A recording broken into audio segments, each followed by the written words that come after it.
They'll come up on the fly.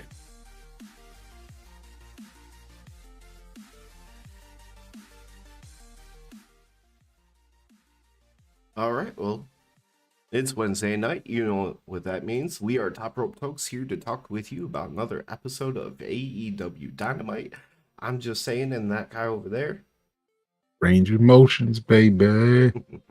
And how we start off every episode is always talking about the good, the bad, and the ugly, as it just kind of gives some of the quick hitters about the things that matter to us from tonight's show. So starting off, what was your good? My good was how much luchadors I got to see today. Got to see Commander. He got his ass whooped, but it's always a plus to get to see Commander. And Penta was on my screen more than once today. Even did a promo all in English. Like, you know what? Just because you say that, I just stopped and thought about something. We're seeing these people on TV. It just talks about you and I joke about it or talk about it, like wrestling heights. I remember walking past Commander at GCW, realizing that dude is like my height. yeah. Yeah. Commander is definitely a tiny little guy. Yeah, and just like wrestling heights, you would think like, oh yeah, he might still be like 5'10". Did not feel that way as I walked by. No, he can't be 5'10" because I felt like I was at least a head taller than him. Yeah, somewhere close to me. Yeah. So for my good, it felt kind of hard to pick out just because I don't feel like there was anything amazing about tonight's episode. So for me, the good is just going to be how we ended the show. Orange Cassidy sitting there cutting a promo, saying more words than we have ever heard him say. And then ending his promo in a very MJF type way or whatever. He goes, or CM Punk goes, because I'm I'm freshly squeezed. And I don't have a I'm freshly catchphrase. squeezed Orange Cassidy, and I don't have a catchphrase. Like, I was like, whatever comes next, like, it better be like a good pun, like witty, something. Like, it had to be good. And then he went with that, and I'm like, holy shit, that was perfect. Like, yep, and I don't have a catchphrase. Yeah, I liked that too a lot. The guys that don't talk, like Moxley mentioned it early in the show, but they're the guys that don't bark; they just bite. And it was funny that they barked today, and I liked it when they barked. Yeah, actually thinking about it, I'm like, man, all three of them actually talked, and the one that we hear the most was probably my least favorite, which was Mox. Yeah, but I mean, I just felt like he set up what was going on. Yeah. But yeah, Orange Cassidy talked a lot today, and I was here for it. Now he shouldn't do it on a regular basis, but tonight he was good. He's always good though. Yeah, he's usually more of a punctuative type person. Right. Now, do you know what your bad for tonight's episode was? Yeah, my bad is that I only got to see like half of the main event because picture in picture did not happen for me, and it was just full commercial. So they did picture in picture at least 2 times during the match, and it felt like I just got cheated out of seeing that main event. Which everything that I saw was great. But yeah. Which A lot of picture in picture. That goes into my bad pretty perfectly because, like you said, what we saw of that main event match between Penta and Orange Cassidy was great. Loved it. My bad is the ending. Because here you are having a great match. Penta's actually getting to enjoy Penta on TV I love it. And yet, like, he's kicking ass, and then it's just a sudden roll up for the win. after he's in there whooping ass. And it just kind of feels like he did all that work to get chumped out. Pretty much. Yeah. I mean, I guess that's how Orange Cassidy wins. It's either going to be he orange punches you 65 times or roll up. Because at this point, the whole story is that he's pretty much a zombie coming out there defending the title, and he'll do whatever he can. Well, considering all the shit that he kicked out of, yeah, let Penta kick out some of this shit. Like, make him go through 3, 4, 5, whatever orange punches. Yeah, Because, Orange Cassidy was kicking out of everything. he does. Or take the one thing that we had going for us that we thought would maybe make the final result less obvious, and find a way to get Penta into the match at the pay-per-view. Yeah, we kept talking about that. I would have loved if they somehow managed to turn it into a three-way match. Like if Moxley came and interfered in the match or something, and they were like, nah, we're making this a three-way. Like, I would have had such a wrestling hard on. I mean, Moxley versus Orange Cassidy is still going to be the shit, which I'm assuming is looking like it's going to be our main event for All Out right now. I hadn't thought that much into it. But I will say, I feel like that match is a win-win situation either way for AEW. Oh yeah, yeah. No matter who comes out of that with the belt, still, it's right. And Orange Cassidy has that title. Like, I think this is the fact that I think that this is going to be the main event at a pay-per-view and it's not the world title, that proves that Orange Cassidy has made that belt mean a lot more than the TNT belt, because you'd never see the TNT belt main event a pay-per-view. Yeah, by the You win-win wouldn't situation, even think about it. I definitely mean it with regards to more so the championship, because either Orange Cassidy gets the big win and it helps him and it just even elevates that title even more, or if he even loses it to Mox having the title is a win for that title in terms of its prestige. Yeah. So I'm going to be happy with either outcome. Now, I can't think of anything off the top of my head that fits your normal theme for ugly, but maybe you'll bring something up to my attention. Unless you're gonna talk about something that I know you should love. What is your ugly, sir? Yeah. My ugly, and I want to give honorable mention to the fact that hot pink and gold don't really match. But my true ugly was whatever the fuck Matt Taven was wearing. I cannot stand hoodies and suit jackets. Ugh. And he had on a purple hoodie to match his purple suit jacket.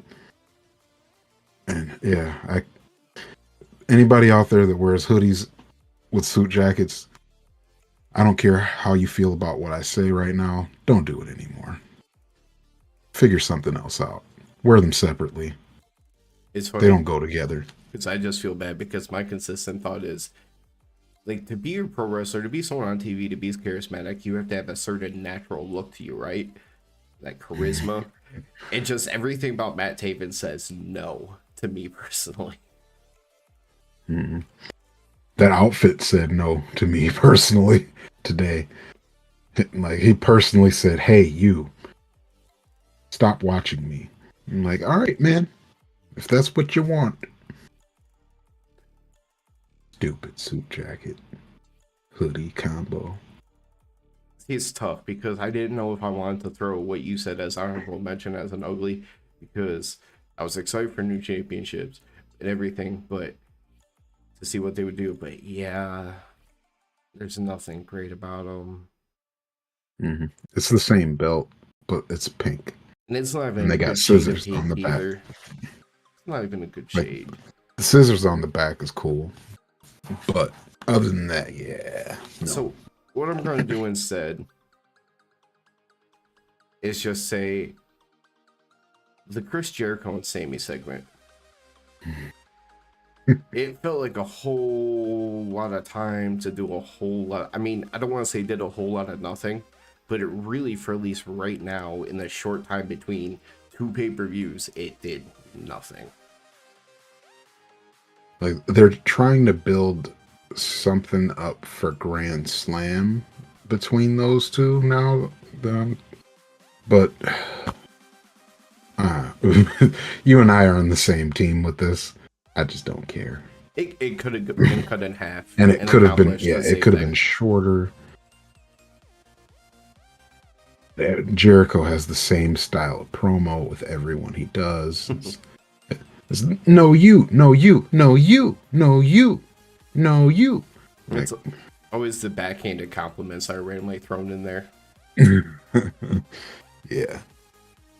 Yeah, like, can't get with it. So I feel you. Just get this over with. So with that being said, I'm pretty sure that's a really good cut point for that one. So I feel Let's like go, Sammy Guevara. can easily now just yes, Ryan. There's so many things about those titles that They did kind of look like they glued the faceplates on there. Like, oof. you know what you don't see them often, but like the championships are like a straight silver or like a platinum color or something. It would have made a lot more sense to do like black championship, like the silver platinum color or whatever, and having like pink accent everywhere. And like the design on the back and everything else, like that being pink. Yeah. The color options were terrible in the first place. And then, like you said, the faceplates aren't nice either. Well, I mean, it's the exact same faceplates, but it doesn't go with the hot pink. That's why I was like, yeah, this faceplate doesn't work with the hot pink. There's only certain things, like if they had won like a Ring of Honor belt, because those are mostly like the silver, that probably would have worked. But yeah, I don't know. Those trios belts do not look good hot pink. Even then, like the general championship design, I've never been a big fan of with the trios, which is crazy because I think for the main title, I love it. The TNT and TPS, considering they are brand championships, I still think they look pretty good for what they're trying to accomplish. Yeah. Because the trios titles were just silver. Were they? No, they were gold. I thought they were gold. See, in my head, when I think of the silver ones, I think they're like you were saying. I was thinking the Ring of Honor, and I know the original... Yeah, because I thought the Ring of Honor ones were silver, but the AEWs are gold. And then I do know the original TNT title, they started using it before it was finished, was silver for a brief minute before they finished it. Okay. Huh. Yeah, now I'm like... Because I could have swore the belts that they brought out to the ring were gold. Now I got to look at it. I'm Googling it on my phone right now, too. Yeah, no, they're gold. Unless if, like, the Wikipedia page just changed immediately after they won, but no. I'm Yeah, they looking were at gold. an AEW picture, like with the whole Dynamite background and everything, and they were gold. Yeah. Yeah, they were gold. It would have made more sense for them to be silver and black for the House of Black.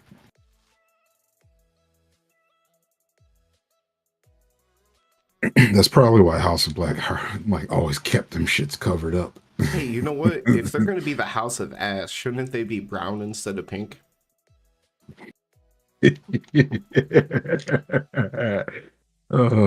You can say the House of Shit. It's the House of Ass, man. Nah. feel like it's weird because looking at tonight's show, one, I think we only had 4 matches. It was very segment heavy. Mm-hmm. Yeah, I mean, it was a post pay-per-view show for sure. I'm just sitting Or thinking, what like, do they call it? The Fallout show, to make it sound interesting. so just thinking in terms of planning, because Commander versus Mox, there isn't going to be a shit ton to talk about. Nope. There is her Mox's little promo after the fact. So we can probably kind of go from that to Penta's video to the main event. All kind of speed into one. Yeah. Put it all together. Mix it all up. See, this is what you all see by joining us for the live streams. You see the fact that we Lime and don't coconut. sit there and plan out the whole show, and we're trying to figure it out on the fly for Yeah. cutting it up into videos after the fact. We put the lime in the coconut and mix it all up. Now, see, one thing that'll be nice is, one, if we ever do convince a certain friend who we did get into a Discord video call with us, Yeah. the improvement is there. I'm gonna have slowly. to try that again. I haven't even got him on the phone. I've called him twice in like the past 5 days. But Yeah. I haven't talked to him recently. if we did do that, the nice thing is I think we'd probably do it 1 or 2 days randomly throughout the week, not immediately after a show. So like there actually could be more structure going into it. Structures for nerds. And I ain't no nerd. I don't watch wrestling. Like nerds. I don't live stream for video for wrestling. Oh. Yeah, I don't watch wrestling. I ain't no nerd. No, Nerd. we're also not going to drive 4.5 hours to see a show and then drive 4.5 hours back. We're not nerds. No, not at all. Yeah. So kicking off tonight's show, we had Commander, which is always a fun treat when he makes an appearance, versus Mox. I call this one a foregone conclusion. Oh, absolutely. It's just the fact that you know Commander's going to do some stuff that makes you go ooh and aw on the way to losing. Hell yeah. Yeah, he didn't do his usual like tightrope twisty flippy thing. He did like a regular crossbody, but he got more air on that crossbody than I've seen anyone not named Dante Martin get. So he basically said, man, this match is a squash. I don't need to try and steal the show. We're going to keep things simple tonight. Absolutely. Yeah. And the way that Mox like basically didn't catch him and let him fall on him instead, it's probably a good thing he just did a crossbody instead. Still cool as hell. Towards the end of the match, commentary, basically said the story was Commander kicked out of a power driver and it pissed Mox off, and they did the whole elbows and the armbar for the win. Yeah. So Mox was hitting hard tonight. He didn't bring out the weapons for once, but he was hitting hard. But did he bleed? No. But he definitely looked like a man who was bleeding profusely 3 days ago. Because he had like dents in his forehead from the skewers still. I can't unsee that spot in my mind. Yeah. With all the blood pouring out of his forehead. Mox, you are disgusting. Later, Mox had a little promo with BCC backstage. You kind of nailed it earlier. He kind of set the tone for tonight when he did the whole bark versus bite thing. None of these guys are people that talk much, but they all talk tonight. Mm-hmm. Yeah. That was. I felt like that one was real short, sweet, right to the point. He was like, "Hey," basically, without saying, "I respect these guys," Like, hey, I respect them. They don't talk much either. They just like to fight. Which is great And because there was all those months there. One of our biggest frustration was Moxley would ramble on 5 minutes beyond what he should have been done. yeah, yeah, short, sweet, right to the point. You know, none of them are about the bark, but we're about to see who has the biggest bite this weekend. All right, that was a bar right there, Moxley. Pence had a video where he said his title match tonight with Orange Cassidy is just business, but with Mox, it's personal because he injured his brother. So tonight he's gonna, beat Orange Cassidy so he can go after Mox. Yeah, yeah. Like I said, I loved that. I love this. Penta speaking a little English, and he's really got some heart in there. Like you could really, it really felt like some shit's about to go down. Like he's not done with Moxley, that's for sure. Like that's all we know is that he is definitely not going to be done with Moxley even after the outcome of tonight.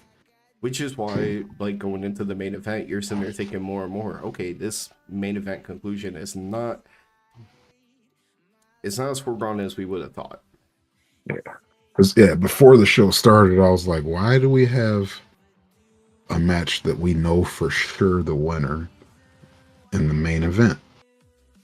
But as this show went on with the promos and things, I was like, maybe something's gonna happen. Because we both kept saying maybe 3-way. Because there's that continuing beef even on that side of things too. Mm-hmm.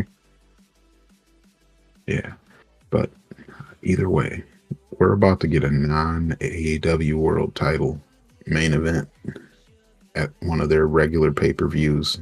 That's not Forbidden Door.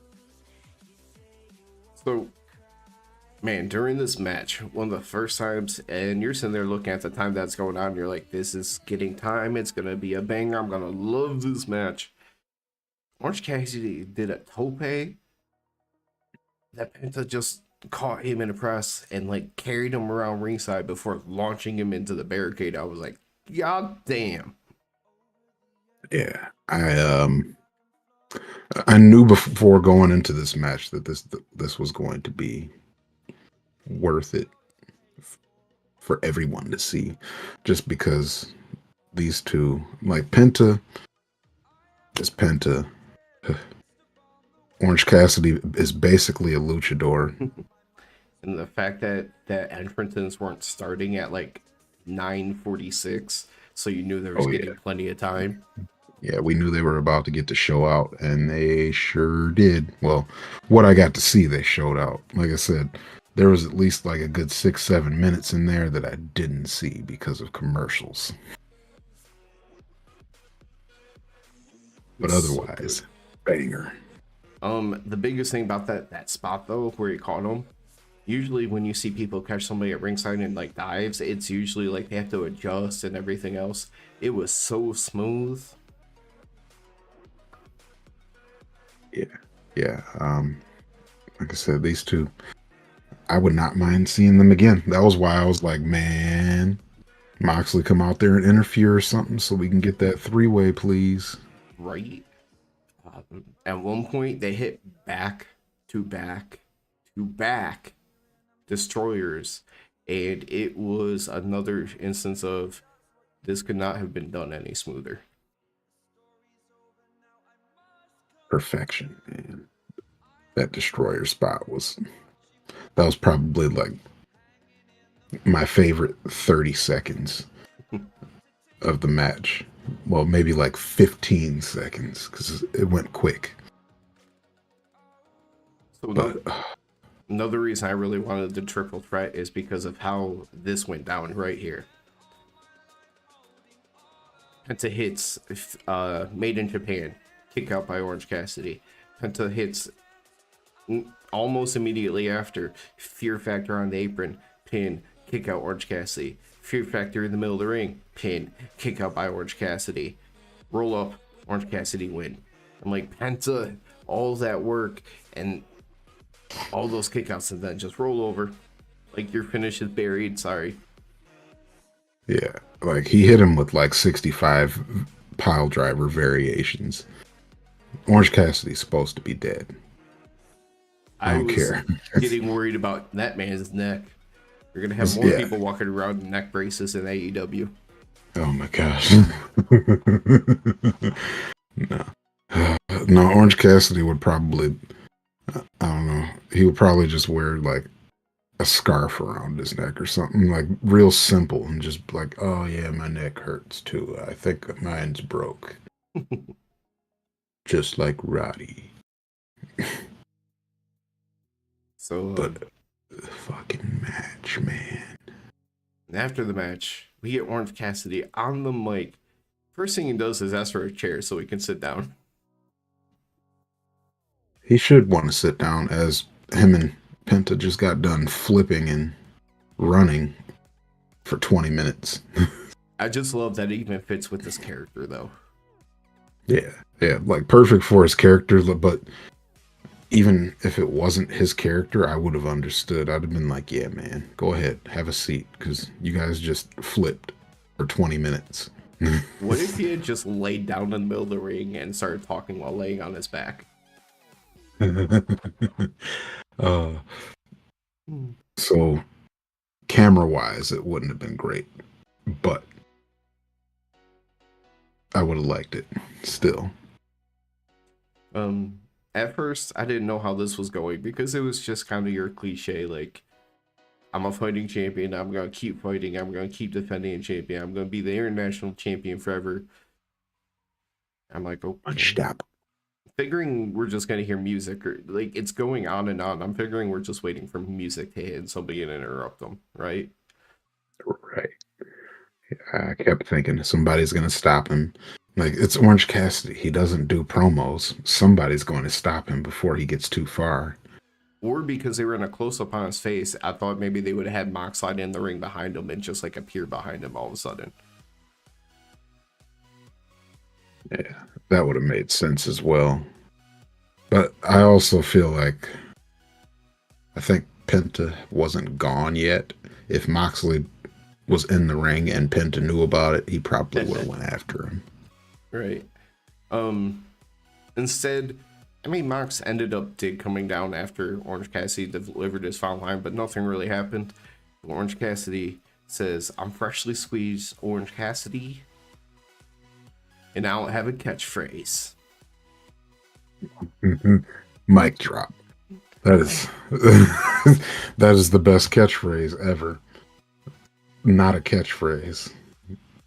It's weird. Like, it's one of those things where, like, you can't plan comedy, but it works out so well because it's one of those things. It's like, okay, it's Orange Cassidy, doesn't talk. Where's he going? This line better be good. And then it's really just the ultimate throwaway line, but it fits in so well with them, so perfect. Yeah. I love that. That was my favorite like comedy moment of the night for sure. I'm gonna say let Penta Orange Cassidy have more segments like this, stuff like this, please. Keep doing it. I love it.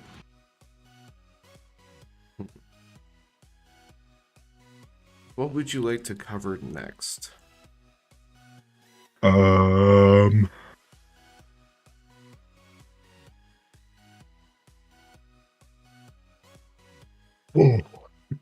man. Wrestling. Yeah. Here, let's get out a couple of things real quick that I don't think they really go with anything else. So we did a quick little video recap of something that happened at All In between FTR and the Elite, where the Elite or the Young Bucks are backstage. They're sulking after they lose, and FTR comes in and they question why they wouldn't shake their hands. It was like, what's up with that, dog? You know We what? were trying to be good sportsmen about it, and you just aren't. And it seemed real again in the fact that it didn't go into the wrestling tropes or trying to make big deal of nothing. They were like, man, it was just the heat of the moment, and they're about to get up, they're about to shake their hands, and everything's about to be good. Then the And then big here man comes Bank shows four up. turds. Four turds come rolling right in, stinking up the place. Switchblades like, yeah, well, They we beat won, the elite. FTR won. Like, we beat the elite. FTR won. The Bucks are losers. Why are you here? They're talking about Oh looking man. for new friends and everything. And once, obviously, this gets a little bit contentious because there's four in there, and then they're interrupting the four others. And at one point, and this was the smallest of things, but it made me chuckle during it. Jay White's doing the whole counting off, like, there's four of you, there's 1, 2, 3, 4, there's 5 of us, because he's like, they're holding the switchblade Yeah, cutout. that Jay White cutout is so great. That's one of my favorite characters in wrestling right now. Had him in bubble wrap. Yeah. And you got to protect Jay White, okay? That cardboard Jay White at all costs. Yeah. Yeah. I'm going to call him Paper Jay White. I want, during the middle of a guns match or a juice match, like with Jay White, get a big multi-man match, somebody to grab the Jay White cutout when he's a legal guy and lay him on top of somebody and say, like, Jay's pinning him. Count. So you're talking about at All Out? It doesn't have to be at all out. I mean, well, it's a big multi-man match. They might have Taking to out the bubble wrap for it. they might have to build up a little bit to, continually get that cardboard Jay White cut out. Paper Like Jay more White. over. Like, I wish they had a referee that wore glasses. Get his glasses knocked off, and he thinks the cardboard cutout is actually Jay White getting the pin. Or Jay White needs a tag, so Jay White holds out cardboard Jay White over top of the top rope, so he has like a 10-foot reach in order to take a tag. Yeah. Like, you could do so many things. They just need a referee that wears glasses.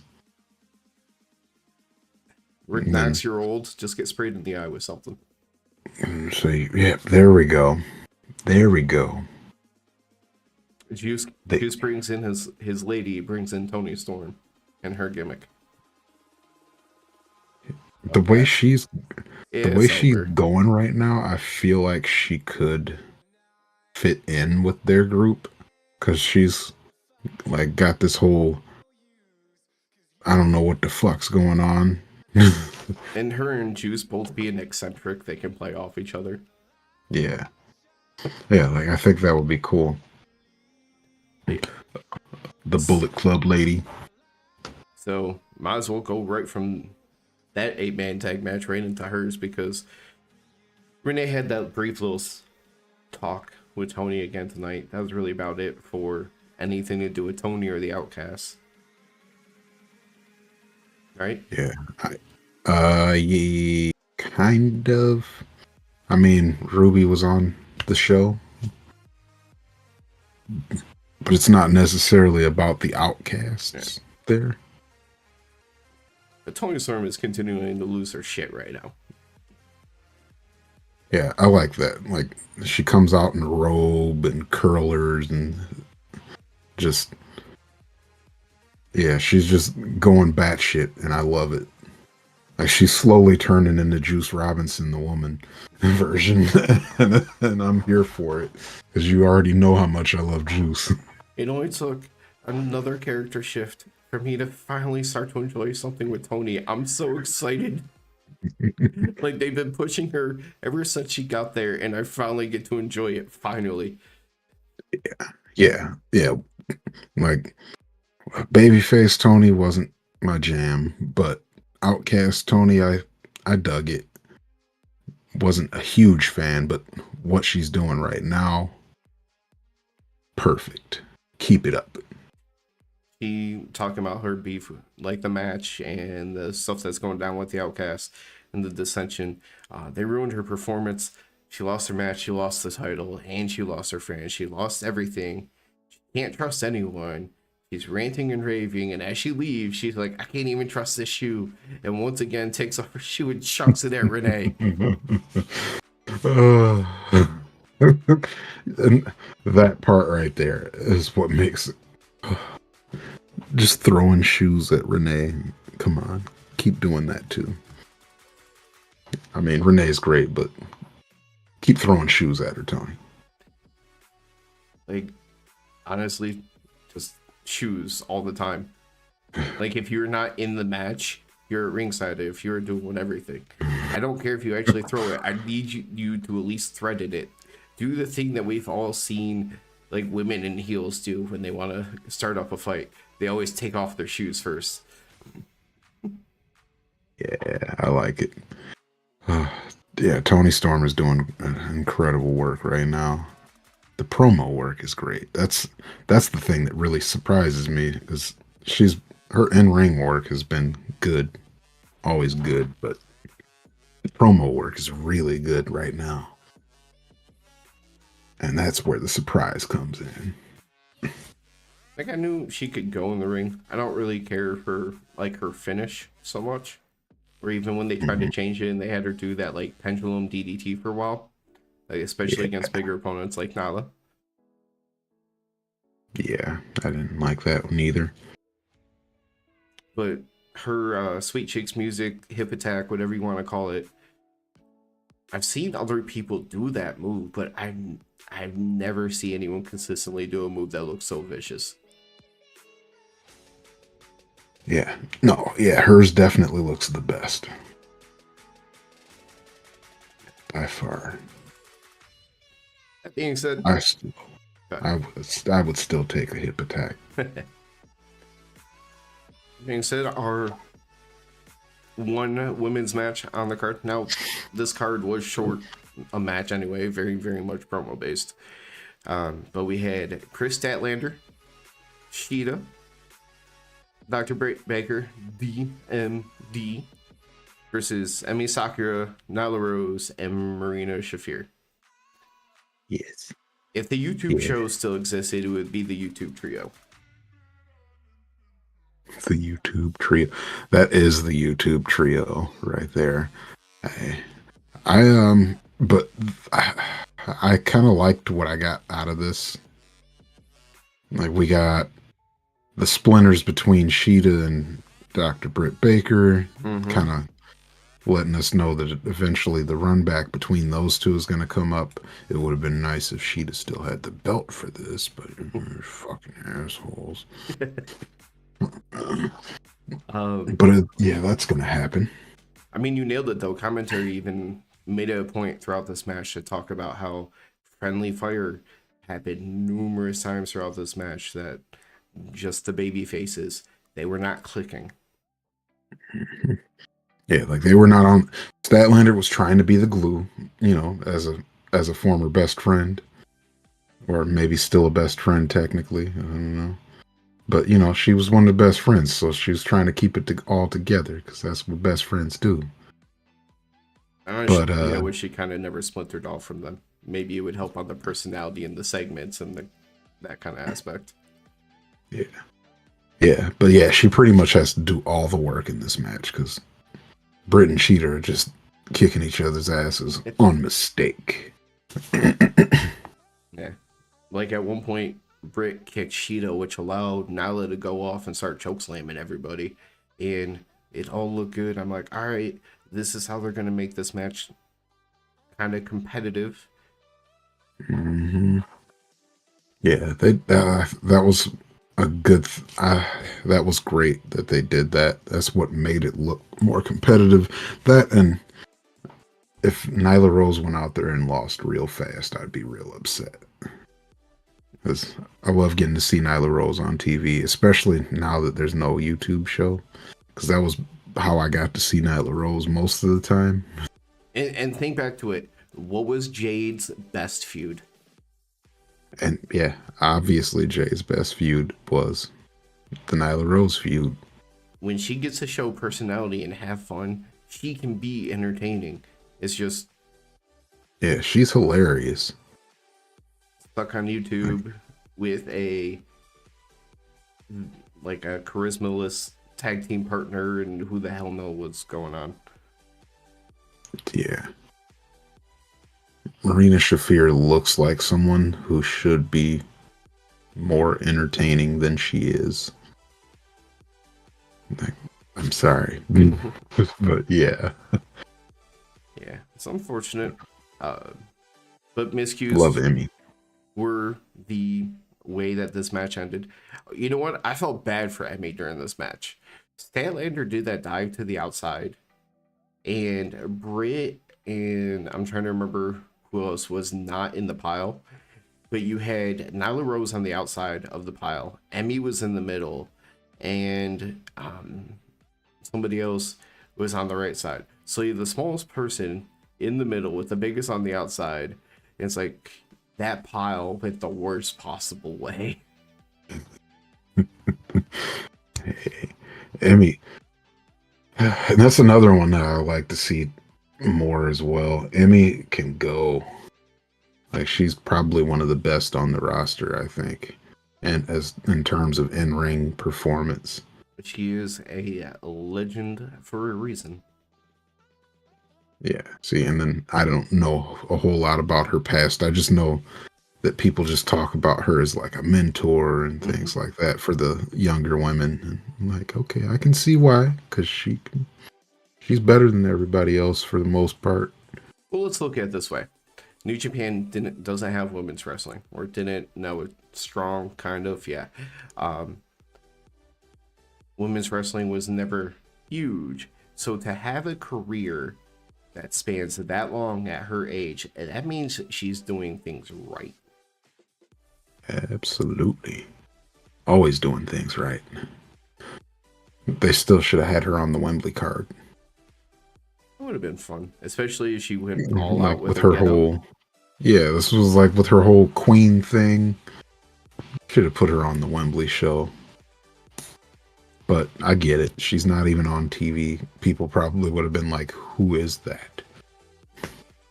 But a miscue between Britt and Cheetah allowed for the choke slams by Nyla was kind of spread and got everybody outside the ring, which allowed for the one-on-one with Statlander, which led to the end of the match. But it was actually Stat pinning Shafir after Wednesday Night Fever. Mm-hmm. Yeah. Yeah, Statlander did all the work. Britt and Cheetah were on the side talking shit to each other. Now I'm happy though, because of what you talked about, the whole Britt and Cheetah. At least it gave this match another point besides what happened after the match. At least there was two things that got furthered with this. Yeah, they're working on a non-title story for the women, even though Cheetah should still have the belt. But even though Cheetah should still have the belt, I'm happy that they're working on a non-title storyline for the women. So while those two are fighting outside or talking outside the ring about what happened that led to the miscues, leaving Stat alone in the ring, Ruby runs in, hits the no future on Statlander, grabs the belt, runs up the ramp, continues to do her taunting stuff. Doesn't steal the belt, she leaves it. Yeah. At least they did something to kind of help out leading into next week's pay-per-view. They sure did. I mean, but I felt like Statlander would have retained anyway, but they made, like, I don't like when they grab the belt because you know they're not going to win. Yeah. When they grab the belt before the match. Like, every time. It's the whole story about, like, you don't touch the championships in sport after, like, the conference championship. You wait until the real one. Mm-hmm.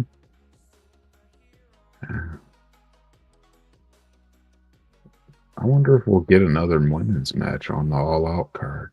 Considering they Although did the nothing card's for starting to Saraya. fill up.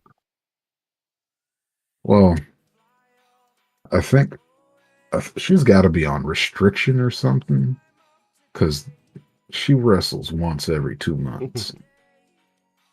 Like, she's on that Roman Reigns schedule. What do you want her to do? Wrestle more, like, 2 matches a month? What are you, some type of sick pervert? I guess so, because I want I would want someone that's holding a belt to not be wrestling once every 2 months. Like, she's gonna have to show up, or Yeah. I'm just gonna be pissed. I feel like you didn't do enough between Britt and Cheetah to warrant that being an all-out match. Right. Which really sucks, because if there was going to be a big return like Jade, I don't want her to return at the end of a TBS title match. Not the same belt. You do that after a world championship match. You make your appearance. You come back and you go higher. Yeah. I don't know. I do want Jade back. I hope she's been training. Yeah. That's what just sucks about that. Be it if that is the one match, there's nowhere really for Jade to come in. Yeah, I don't think it'll happen. Not anytime soon. It seems like she's really enjoying her time off. I feel like, as Ryan put in there, 4.5 hours there and back for AEW's first big pay-per-view. Like, Tony, if you're going to do these back-to-back and you're doing it again next year, you have to make sure that you have moments that are going to make this pay-per-view worthy of it. Returns, surprises, big moments, all of it. Can you think of somebody else who could be a big return? Big return. Because I can't.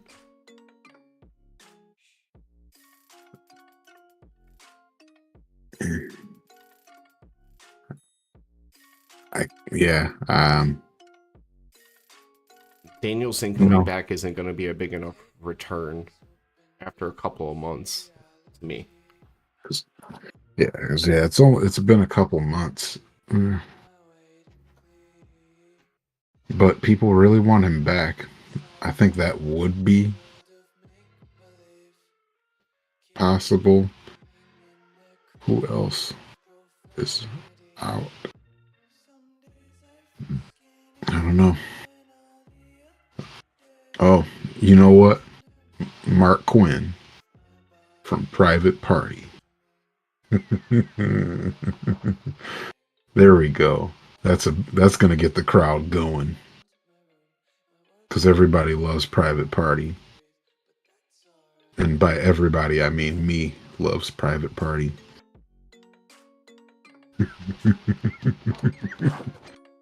Come on, man. I'm going to come back with the big pop. Shots, shots, shots, shots.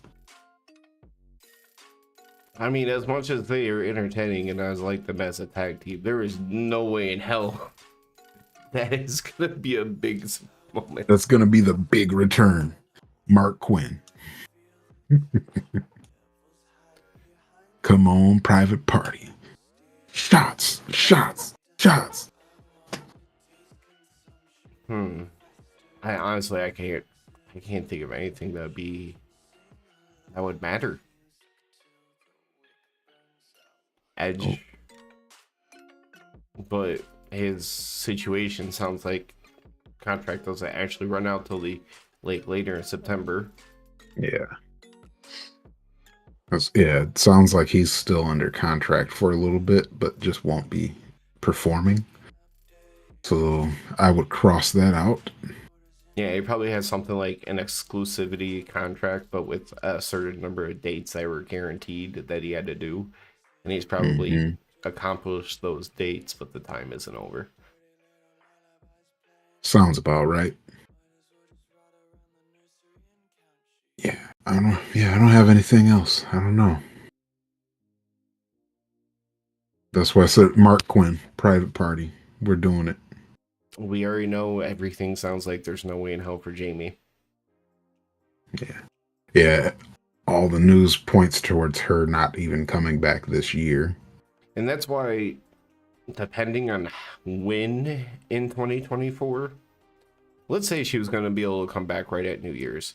Depending on what day Full Gear happens on, you could see coming back and you just make sure she doesn't wrestle for like a month. Yeah. But yeah, you know how they do. They're basically going to wait until they're medically cleared before they bring them out. And then they play the are they medically cleared game for a month? Yeah, I'm cleared.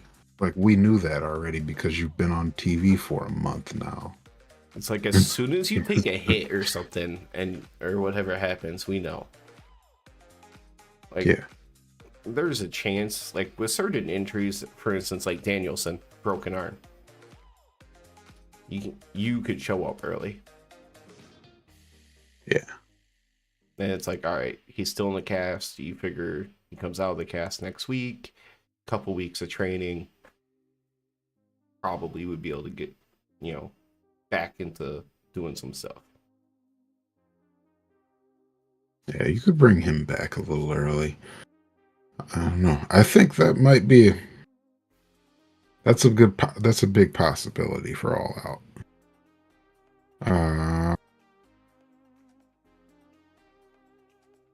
I can't think of anyone else who would be a big deal or free agent. Or you know what? Maybe child you can be happy.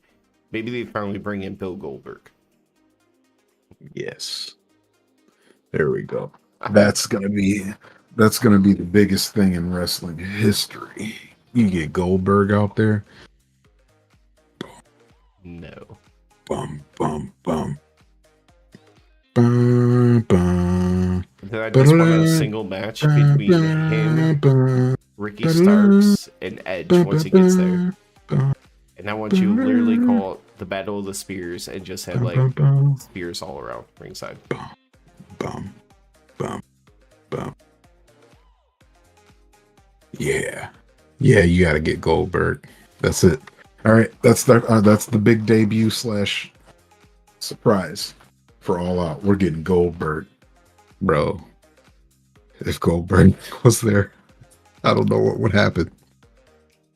They should just not have Goldberg, because I'll be so hyped. I'll probably just shit my pants.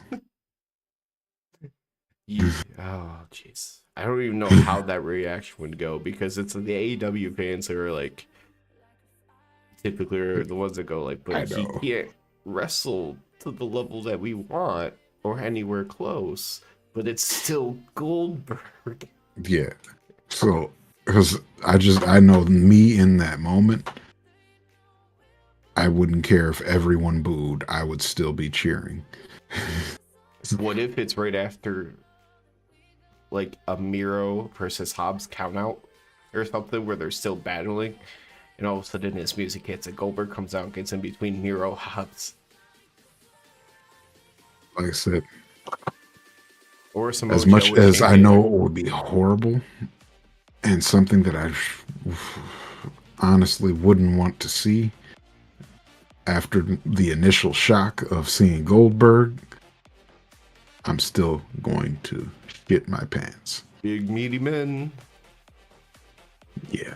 So yeah, I like the meat bumping. We're gonna get a couple big meaty men bumping meat matches.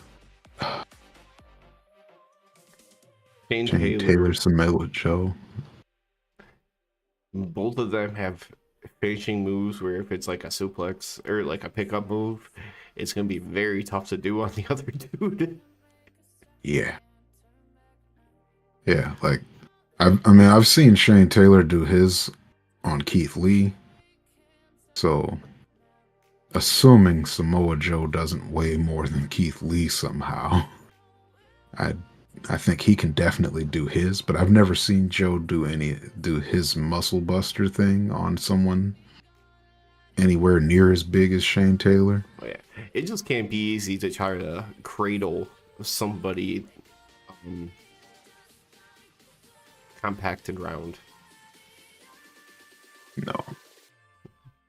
And they're like pretty much, they probably are about the same height too, so that might make it difficult as well, aside from the fact that Shane Taylor's just huge. Either way, I'm excited. You know what? We were wrong. We kept wondering, like, is All Out going to be the Collision pay-per-view? It's turning into the Ring of Honor pay-per-view. It is. There's a Ring of wait. Honor tag title, Ring of Honor Yeah, television title. yeah. That's two different Ring of Honor belts built on there. Shit, bring out the women's belt then, because I want to see Athena. You want to know what came to mind first? Because before you went there, my head was already going that direction. I'm like, just throw Billy Starks on versus Athena in there one more time. Yeah, yeah. I feel like they've wrestled a lot lately, but I would still be down to watch it again. See me not watching any of the Ring of Honor and just knowing that you said the first match was great, the second match was fun. I'm like, who do I know in that world that you could just throw in there randomly in a match with Athena that I'd probably be excited to see? Mhm. Oh yeah. Actually, what the hell's I- going on with Mercedes Martinez and her story with Diamante and all that? That's a match that could end up on like 0 hour or something for it. Yeah. So, because yeah, that it kind of seems like it stalled a little bit with Willow beating Diamante, and because I feel like if you're gonna do heel face thing here, you need to do the heel wins, Wait, was that for and face Rampage? gets the wins on big shows. No, that was on Collision. No, but there's a match coming up soon that Willow and Sky Blue are a tag team. Willow and Sky Blue versus It would make sense for it to be those two. Taya Valkyrie Oh yeah. and someone else on Rampage. Trying to remember. I just knew Willow, and then you had to have Sky Blue on the show because Sky Blue at home. Oh yeah. Fuck Chicago. Yeah. Chicago assholes. You know what? I can't believe I'm gonna say it. I'm thankful Morgan State machine guns aren't coming back as far as we know this year. Because yeah, we don't have to hear a fuck Detroit chant. you rude assholes. Mm-hmm. I guess assholes is what they're used to considering their logo looks like a toilet seat. Oh, we use it all the time. I'm looking at things that are left. Long ass Jericho Sammy stuff, and then Sammy with the telling Don off. Yuta versus Eddie. The Adam Cole MJF video and the Adam Cole promo. Ugh. And then the Acclaim segment. What do you think is worthy of a video? Ooh.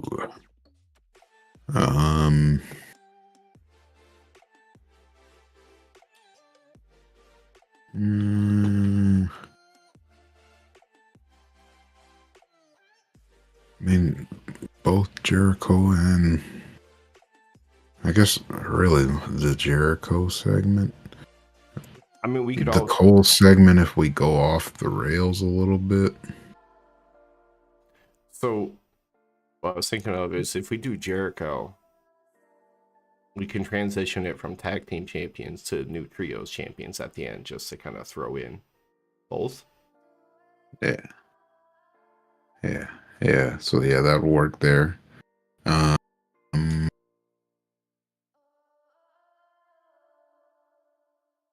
then Cole.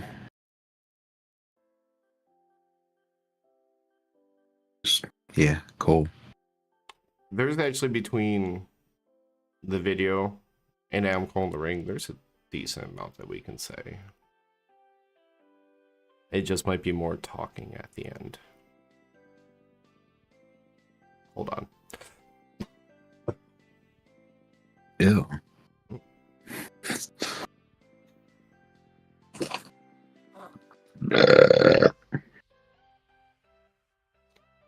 So tonight we had Jericho come out to the ring. He just says, we should be festive and celebrating. As he got to headline their biggest show ever Friday night.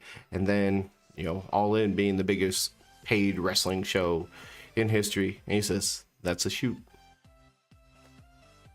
Yeah, that was pretty good. He'll never. So we all know WWE's been like, yeah, we had 1 billion people at this show before. Like, come on, man. The capacity isn't even 1 billion. But he says he'll never forget that night, but he does regret one thing, and that's how he treated Sammy, and he wanted Sammy to come on out. At this point, you sat there and you were like, is this happening at All Out? And that's what a lot of people thought, right?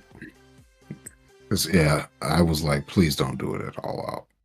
Do it somewhere else. I don't want it on the card that I'm going to. And I was in the same boat, which kind of in the end made this kind of terrible, because it's like we didn't want this to progress to a match, which made this whole segment kind of, I don't want to say pointless. It did develop things, but it was a whole lot of nothing for now. Chris Howard trades Sammy. Sammy comes out. He's sorry for not thinking Sammy did everything he could.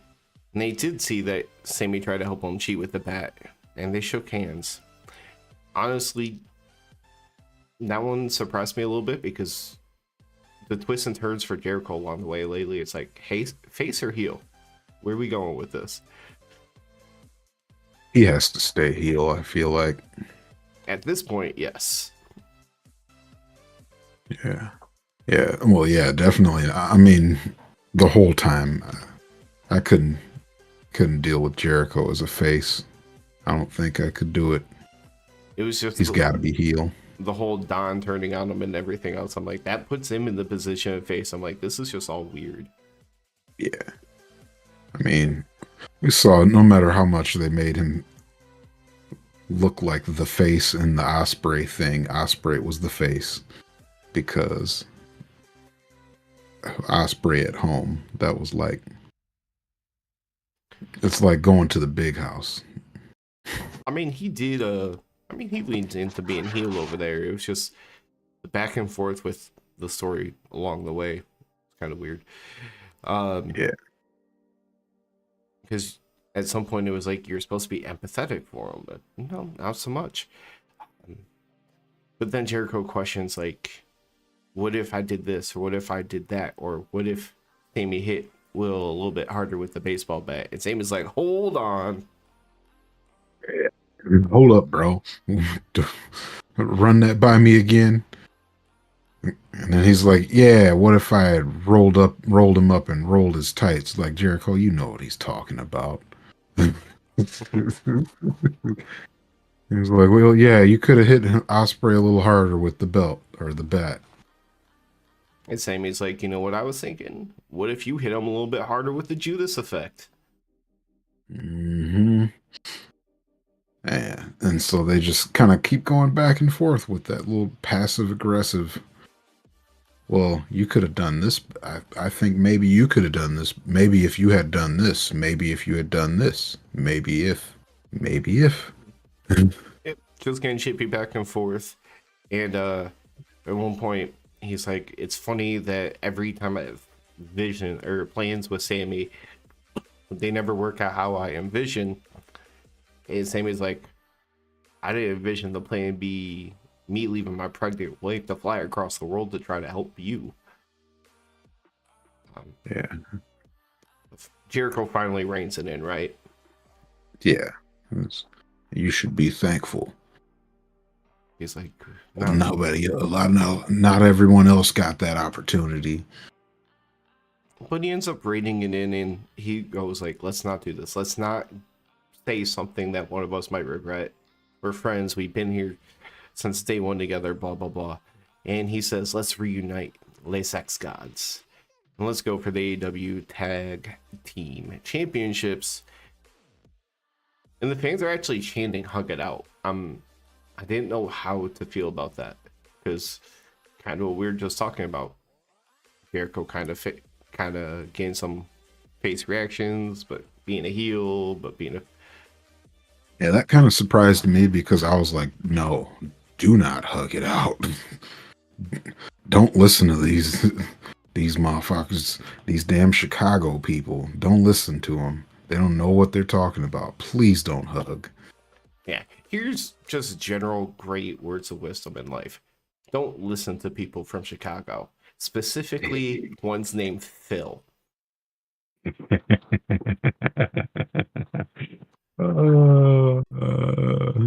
That's great. That's great. But some bitch hunks, they hug it out. Yeah, they did that. And then they're gonna have, to say they were gonna have a match on Collision I think it was next week Dynamite. next week. Dynamite. Okay. I believe so. And after they hug it out a little bit later, we get Renee in the back with Sammy, who she's gonna ask him about everything, whatever. Just like in a lot of these segments, before they can actually respond, the interruption happens, and it's Don Callis. Yeah. Sounds like, what up? Now, He's like, Chris Jericho's a snake. You know that, right? You should join me, the biggest snake. he's not a snake, he's a worm, remember? Yeah, my bad. He's a worm. But the way he says makes sense. It's just, in addition to being a piece of shit, and Sammy knows he's a piece of shit, it's the fact that he's like way too presumptuous about the whole thing. He walks up and he tries to be buddy with Sammy and like puts his arm on his shoulder and pats him. He's like, it's tough being friends with that guy, isn't it? He's like, get your hands off me. Yeah, I like that part. He's like, shut up, get your hands off of me. I know what you're doing. This isn't about to work, man. Come on. Don even tries to congratulate on being pregnant. And Sammy tells him to get lost repeatedly and loudly. Get up out of here. It was nice by Sammy. I liked it. You know what? I feel like the story here is just going to be that Sammy is just such a good friend until he can't be a friend anymore. Yeah. Stands up for like Jericho at every turn. Yeah, Jericho's going to make him do something eventually. And we know it's going to be Jericho's fault, whatever it is that happens. They'll probably just have a similar story as what we just saw with MJF and Adam Cole, where they're going to get there. It's going to be close for tag titles. Something happens. Jericho blames Sammy. Again. That might line up decently for Wrestle Dream Full Gear down the line, because I figure you might be able to tell the story of a few weeks of as a tag team first, like the Dissension, before you ever get to the championship opportunity. Yeah, that's so weird that they're gonna have 85 pay-per-views like WWE now. Wrestle Dream started October, one in November. And then they always make Grand Slam basically a pay-per-view show. But it's not a pay-per-view. And I'm thankful for that because it doesn't cost me that much money and I can watch it on regular TV. Right. That's the best part of it, is we can watch it on TV. Regular ass TV. Yeah. No. Not regular ass TV, but cable TV. So those two may be going for the tag team gold sometime in the near future, but also tonight we got to celebrate new trios champions with the Acclaimed. Billy comes out there. Taz is questioning him wearing all pink. Like, what's that? Like, he doesn't do that all the time. Right. Like back in the 90s, Billy Gunn was wearing pink. So I'm kind of curious because he says right now he's like, gotta be quick. We're kind of short on time, so I'm going to get right to business, which is kind of funny because they're later in the show. So I want to know who went overtime, and also that main event had a lot of time. So what happened there? He says, "Daddy ass is back." Yeah. He's like, all right, yeah, let's get this out of the way. Daddy ass is back. He was just badass Billy Gunn for one night. He says a little bit more. I don't remember much, but I did put something down here where Max acknowledges, because they're in Chicago, and it was Chicago last year at All Out that the fans really got behind them and propelled them to the next level. And Max basically says those exact words. And I made a note of that because guess what? Guess what, people? Who was in that crowd? Yeah. Yeah, we was in there. We were a part of that. It was so hot. Honestly, like, that's one of the biggest memories I have from that show is basically how loud the crowd was for the Acclaimed and the end of the show with MJF. Yeah. So yeah, those were the two best reactions. And it still seems like the Acclaimed are still getting the best reactions on every show. So it's cool to see that they are still just as over as they were before. You know, they say they're going to have a ribbon cutting ceremony. That's how they're going to celebrate things. And in my head, I'm like, it seems kind of silly, but then I'm like, no, but it makes perfect sense for them, considering they scissor everything. Yeah. Yeah. The ribbon. I was like, what's the deal with the ribbon thing? Why?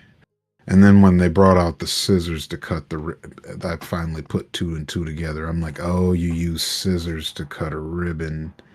So now it makes sense. Okay. All right. And regular But at scissors. first I was like, why? And regular scissors with Max, they weren't good enough. Daddy ass had to pull out. Daddy ass was like, you got a little one. How about we use my big one? He pulls out like novelty scissors that even in as big as he is, those things have to be like 3 feet long. At least.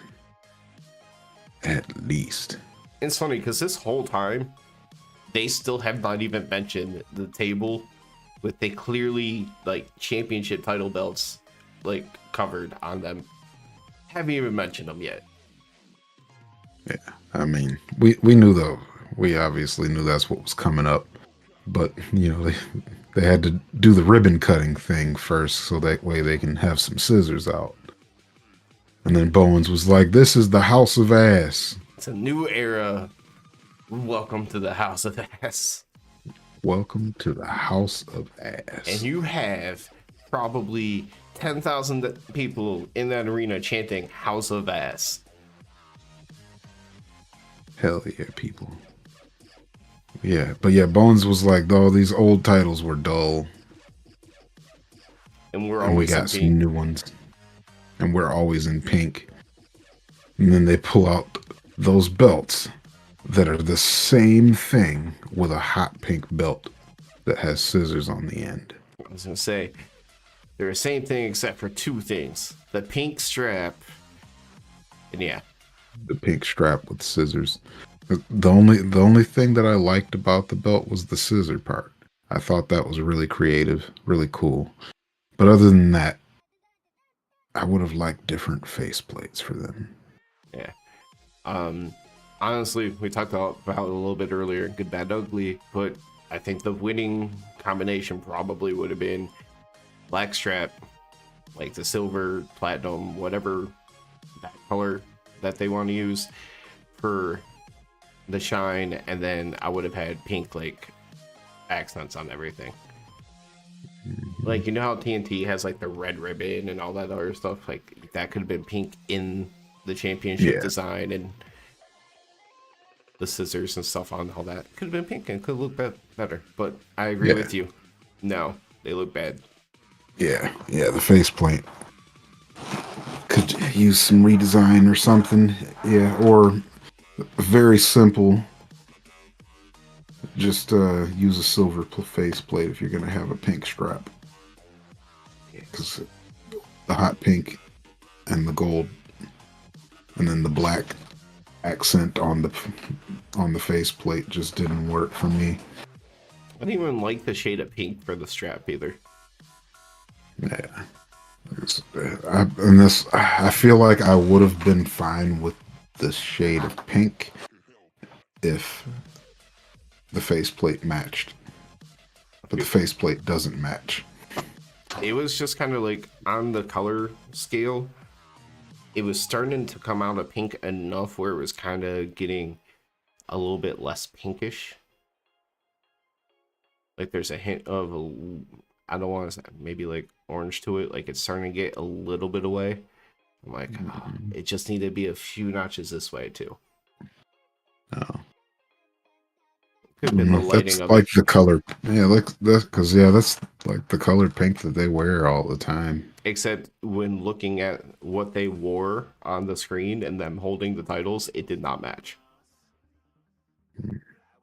They were clearly different shades. Like that's what was throwing me off. Like there's almost like a peachiness to the titles. Yeah, I don't know. Redesign them again. It got time on my hands. Maybe I'll just, if there's a good picture of it, maybe I'll just go graphic and be like, all right, we're gonna desaturate this part. We're gonna change this part. I might just go do it for fun and be like, this is what it should have been.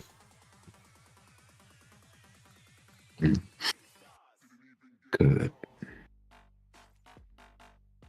I don't want to talk about that belt anymore. It sucks because there is a match, and it was for a championship belt. It's on this card, and it was kind of fun. But there isn't a whole lot to say about Wheeler Yuta versus Eddie Kingston. Yeah. Claudio and Mox did not come out with Yuta, which is starting to make me think that BCC is slowly going to be switching back to not heel. Can we slowly get to them going their separate ways? Nah. I want them to stay together longer. You know what? I don't even want necessarily all of them to split and go their separate ways. I'm okay if after Claudio loses the Ring of Honor title, if him and Yuta become like a legitimate tag team. They are really good as a tag team. But that way, you have a lot more freedom between those two to be able to do whatever you want with Danielson, do whatever you want with Mox. So whoever needs to be face can be face, whoever needs to be heel can be heel. Yeah. Slowly, you gotta tell a story with it. I mean, well, what'll eventually happen is Mox will go face, and they'll probably just beat his ass for going face. Like, what are you doing? You face. We're heels. We're dastardly. Don't you forget it. As far as this match goes, actually, you know what? Going back to the match, it could have something to do with Eddie. Could be what gets Mox to change over in. It could be. You know, he's got the history with all these guys. And Danielson, I think, works well as a heel, especially if he's the one that's trying to train them to get to be even more vicious when they come back. But Eddie Kingston did a tope. Yeah, that was that was a holy shit moment, because didn't expect that at all. It was one of the slowest topes I've ever seen in my life, but it was Eddie Kingston doing a tope. Hey man, it's not fair when we're constantly being exposed to seeing Darby Allin and Ray Phoenix fly at like full speed. Yeah. But yeah, those two have a death wish. It's like watching Tyreek Hill run a 40 and then watching an offensive lineman do it. It's not even fair. But Eddie's a fucking sweet offensive lineman, though. Mm-hmm. Yeah, he kind of wrestled a little bit, like, too. You mentioned it, he used more than one suplex. Man, I was so excited because I got to watch somebody else hit a dragon suplex besides Kenny's. Yeah, he hit more than one suplex. I mean, of course, there was a ton of strikes because it's Eddie Kingston, but still, he did a tope and more than one suplex. That is wrestling. At the end, he did a dragon suplex. When Wheeler got back up, Eddie hit him with the back fist. It just kind of staggered Wheeler, and then he was like, "Come on, do it again!" Like just like taunting him, like waiting for it. So I didn't know what to expect at that point, but it was for a New Japan title. I just didn't know if it's like, all right, are they really just going to do the spot where he hits him again and that's it? Or is he going to duck in? The match is going to continue? Who knows? But no. He didn't duck that. No. He got hit again. 1, 2, 3. You'd have got cocky. Like it feels like he should be learning something by now. And then Claudio like comes out immediately, like to get you to. It's like he's picking up his kid after he lost a fight at school. Oh, that just reminded me back to remember when we just had laughs about him picking up people from ringside and carrying them to the back. Yeah, that was that was one of my favorite things early on when Claudio got there. Was just him showing up to carry away grown men.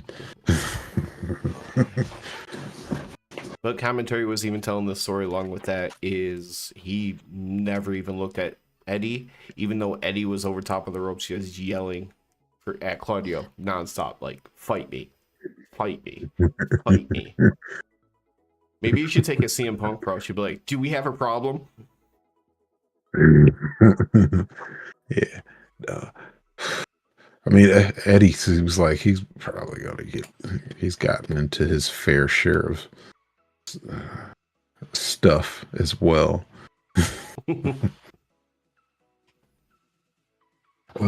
Backstage drama. Why can't you guys just wrestle and put on a good show for us? Can't we all just get along? Yeah. Get along, put on good shows. All In was an incredible show, and then once again it is overshadowed by what happened backstage. And the thing is, get y'all shit together. Like, it's gotta be real, because if any of this was to try to mess with people, like, you're taking way too long to try to capitalize on stuff. So we know this shit's all an actual problem. Unfortunately. That leaves one thing left. One more thing. We're gonna talk one more thing. Tonight we promoted that Adam Cole will be coming out to the ring to talk after the historic Wembley events. But before we ever got to that, we had a little video of Adam Cole and MJF talking backstage in the locker room. There's a couple of important things that came out of this. Yeah. Oh yeah. Mm-hmm. We got to I'm gonna say I'll let you do this part. So I'm not sure which part you might be thinking of, but MJF says Cole nearly broke his neck like 6 different times. They announced a battle royal on Rampage where the winning tag team will get a shot at All Out for the Ring of Honor tag team championships. Adam Cole, baby. Meaning Adam Cole, meaning that this man is not going to quit going to AEW shows. Listen, until I was getting ready to actually say that part, I realized why you left it for me to say at that point. I didn't realize. I was like, I don't know why he's letting me have this. And I was like, oh, because I'm cold, baby. Yes. Yes. Yeah, man, I had to let you have that one. Because he's legitimately been threatening to stop going to shows if he doesn't get to see Adam Cole. Like, he said he was going to watch SmackDown. Or was it Raw? I can't remember. It was either Raw or SmackDown. It was one of those shows. He was going to watch one of those, and he wasn't going to go to another show. We've been to 3 events. One of them is excusable because we knew he was injured for a long time. The other 2 were just very, very bad timing / luck. So I swear to God, if because of bad luck and timing, I had missed him a 3rd time. Yeah. But also, they announced an eliminator tournament for a championship match against MJF at Grand Slam. Good luck to whoever is going to face MJF in New York. Have fun. Have fun. Yep. Yep. Yep. Even if they might as well just pick somebody that's already a heel, because every baby face that you get put in that slot is going to be a heel that night. Because we know what kind of reactions MJF gets in New York. And now that he's not a heel anymore, he can actually play into it even more, as opposed to trying to counteract it. Yeah, his pops for Grand Slam are going to be crazy. A little bit later, Adam Cole is in the ring, says All In was special. You know, the main event, being in the main event, all the people over there. But it wasn't perfect because he lost. He ends up telling people, don't worry, MJF is in rough shape, but he's ready to go. You know, trying to hype up the fact that they're going to defend Ring of Honor tag team titles. Yeah, he made sure to let everyone know that his neck specifically is hurting. Yeah. Because Mr. Neckman. Adam! Adam! Adam! I think that should be Roddy's entrance theme. It's just him screaming Adam. Adam! Oh my gosh. I love it so much. He comes out in that pitiful neck brace again. At this point, I don't even remember how his neck got hurt. Samoa Joe. What did he do? Damn it. I can't remember what Samoa Joe did to him anymore. It was with the chair. Okay. Yeah. Okay. Yeah. But yeah, I just remember it was Samoa Joe. I just remember, I had to try to remember if it was as silly as him kicking a tire and being in a wheelchair. That's all. No, it was, well, it's silly to me that he comes out there every week with the, like, if your neck is hurt, you're not moving. But this man's doing all kind of stuff with a messed up neck. But after he comes out and he interrupts, he says, see, Adam cares more about MJF's neck than Roddy's, and they're best friends. Yeah, that was pretty good. You care more about his neck than mine. Adam Cole leans into the whole aspect of how he's been compared to like a jealous ex-girlfriend, blah blah blah. He's like, Roddy, you're being absurd, blah blah, and just kind of going down that route. When Mike Bennett ends up interrupting him and saying, you know what, I'm gonna tell you a story. It's story time with Mike Bennett, baby. Yeah, I can't remember if he did baby or not. I don't remember if he did the baby or not either. But it was story time with Mike Bennett. Baby. Yeah. It just basically in 2010, those two had wrestled when I think they said Mike Bennett was 25 and Cole was 21. And basically those two wrestling each other, they did so well together that they got themselves a job together with Ring of Honor. And they were supposed to be bonded for life. It was supposed to mean something. And at first, it seemed like Adam Cole believed in that as well. Yeah. Like, what was it? His something about his wedding? He was there at the wedding. Happened? Yeah, he was at the wedding. Might even stood up for it. Yeah. Yeah, I was say it seemed like he made, I forgot what the line was, but basically Cole was very much involved in his wedding and all that, and just really personal stuff of, you know, this guy was basically my best friend, and nah, he ain't. He just worries about the fans and everybody else more than them now, and Haven ends up taking over and basically says Adam Cole just uses everybody. He went and used the Kingdom until he could jump to the Bullet Club and, you know, stack his wallet and everything else until he could jump to Florida and use the friends that they have there, so that way they could keep him as a champion there too. He only cares about himself. Yeah, he's a leech. And now he's latched on to MJF because he thinks that's the best way to get to the belt. I think what they say, like a Melvin looking son of a, or something like Yeah, that. Melvin.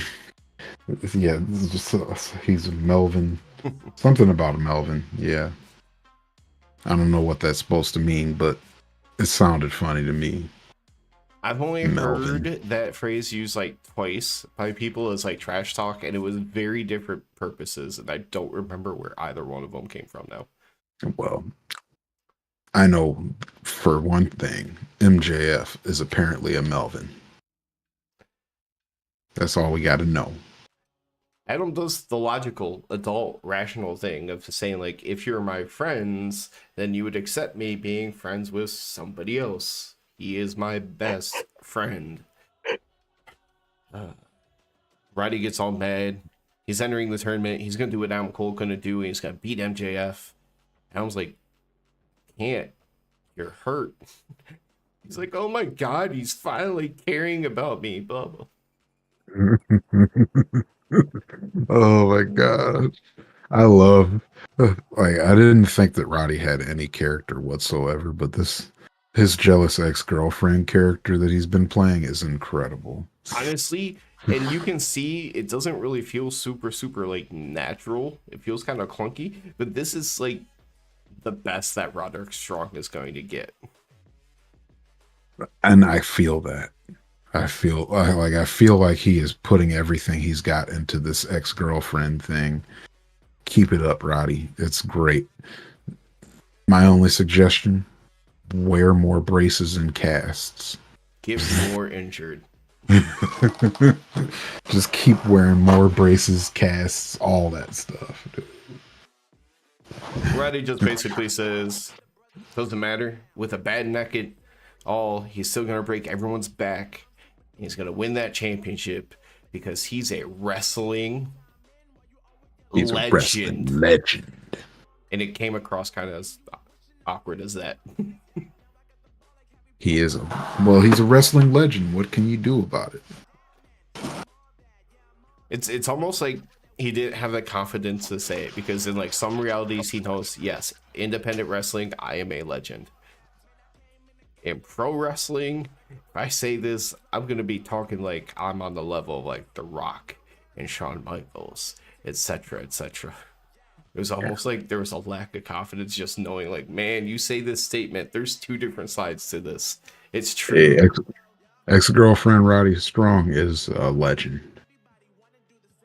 A legendary character. Didn't think that I would like some dude randomly playing a jealous ex-girlfriend in wrestling.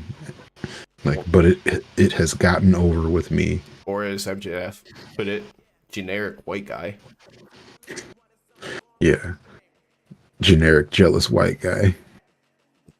So, out of all this, we saw a setup for the next match that they're going to have as Ring of Honor Tag Champions.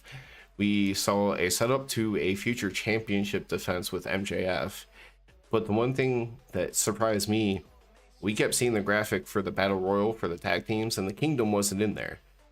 You would think that during the segment, as opposed to interjecting himself into a tournament as a single star while he's hurt, we thought it was going to, or at least I thought it was going to be the tag team as the Kingdom entering into the Battle Royal. Yep. They just weren't included on the graphic because then it wasn't like, oh, foregone conclusion. Yeah, that's what I was thinking. I was like, I didn't see the Kingdom in that graphic because I assumed when they announced that Battle Royale that the Kingdom would be in it and they'd be winning it. Right. So if you don't put them on the graphic and you announce it kind of later in the show, at least it kind of develops as a story as opposed to just being like, there we go, winners. Yep. So yeah, I'm still not putting it completely out of the realm of possibilities. Neither am I, because depending on how they're not always consistent with how they do the battle royals. We've seen it where, like, you've had a shit ton of people come down there, and then you just have music entrances for like the last few, which will include like the more popular teams, and then maybe like a surprise team kind of deal. Like I think that's how the last time Darius Martin was hurt, they returned that way. I had to stop and I think don't about it because remember it's well. been injured. In like that tag team has the worst luck for injuries. Those poor guys. And get you guys some metal legs. Darius, and now Dante. It's like, all right, Yeah. Darius is finally here and he's healthy after 2 injuries. Oh, my leg isn't supposed to bend that way?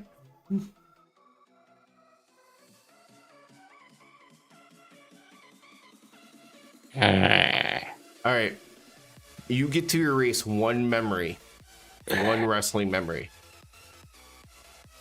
You can erase watching that leg break, or you can erase seeing Don Callis's busted open forehead. Which one are you getting rid of, and which one are you keeping? The leg break is getting erased. You rather keep the Don Callis's busted open forehead? Yep. Yep, I would rather keep that because it's easier to push out of my memory. I'd rather go the other way just because I've seen through sports enough of legs going the wrong way, but I've never seen a hole in somebody's head like that before. I don't know. I guess maybe just because I busted myself open many a time.